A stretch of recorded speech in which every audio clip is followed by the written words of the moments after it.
Hello everyone, this is Neela Mandik from Sveris College of Engineering, Pandharpur. In this slide, we'll try to understand the various applications of mathematics in engineering. So we can apply mathematics in engineering. There are various fields in engineering like mechanical, civil engineering. In these fields, the topics are fluid flow and then stress analysis where we need mathematics.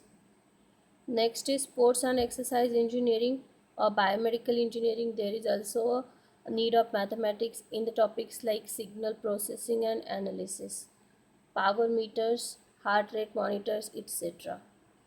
Third is energy systems engineering, where the topics like design of control systems to protect ocean energy converts at sea. So we'll see, particularly in civil engineering, how mathematics can be used in civil engineering. Civil engineering coursework involves the application of mathematical principles and skills to real-world problems.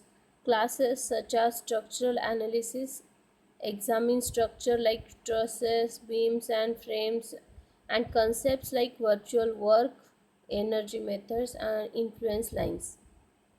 Mechanics of solid includes topics like internal forces and deformation in solids, stresses and deflections in beams, and column theory and analysis. Courses in fluid mechanics involve study of the properties of fluids, fluid dynamics, and dynamic similitude to analyze the flow of compressible and incompressible fluids in closed conduits. All of these classes apply the principles and skills learned in the prerequisite mathematics. So uh, all these topics we need the knowledge of mathematics. So some of the mathematical tools that are used in civil engineering are trigonometry, calculus, algebra, probability and statistics, geometry, linear algebra, and differential equations. So we'll see first in that is trigonometry, the branch of mathematics dealing with the relations of the sides and the angles of the triangle and with the relevant function of any angles. Civil engineers use trigonometry to calculate angles and elevations when a building is to be planned. So civil engineer use trigonometry often when surveying a structure. Surveying deals with land elevations as well as various angles of structures.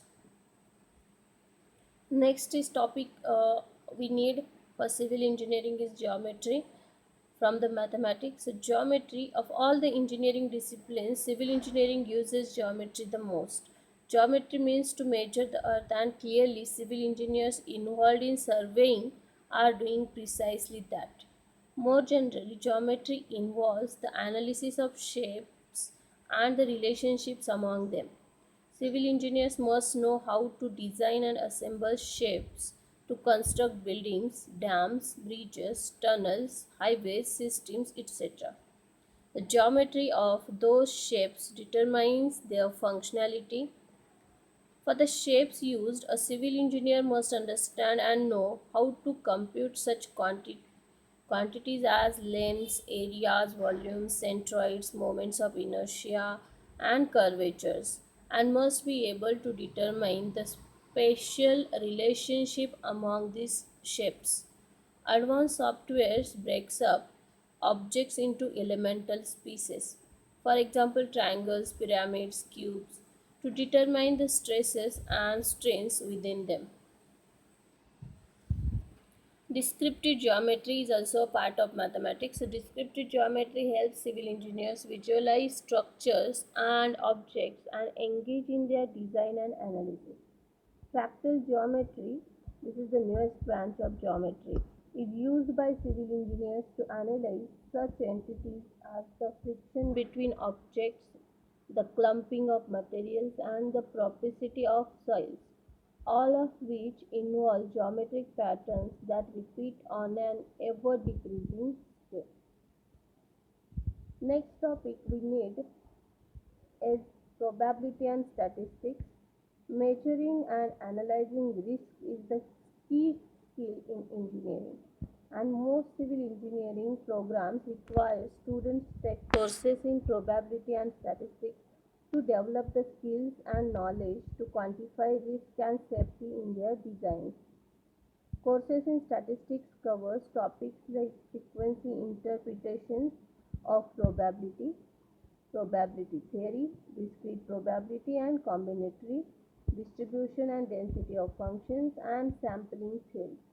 These courses also introduce the use of computer software to perform statistical analysis on the kind of large data sets that are involved in engineering problems like Primavera, etc. Next part is calculus. Calculus is the study of rate of change in the functions. Most civil engineering programs requires calculus. Calculus is a prerequisite for the most civil engineering courses. It consists derivatives and integrals of functions in one dimension. These classes also cover topics like velocity, acceleration, and optimization. Calculus may also be required in civil engineering program, deals with the functions in 2D and 3D, and includes topics like surface and volume integrals and partial derivatives also. Next topic is linear algebra and differential equations. Most civil engineering program requires courses in linear algebra and differential equations. These courses are prerequisites for upper division civil engineering courses. Linear algebra or matrix algebra involves the study of solutions to systems of equations, determinants, and vector spaces, including function spaces, linear transformations, and quadratic forms. Differential equations is a more advanced mathematics course required by some civil engineering programs. It includes topics like first order differential equations, undetermined coefficients, and systems of linear differential equations, with a focus on applications to science and engineering. So here we can conclude that engineering plus mathematics is equal to everything, but if we write engineering minus math, that is nothing.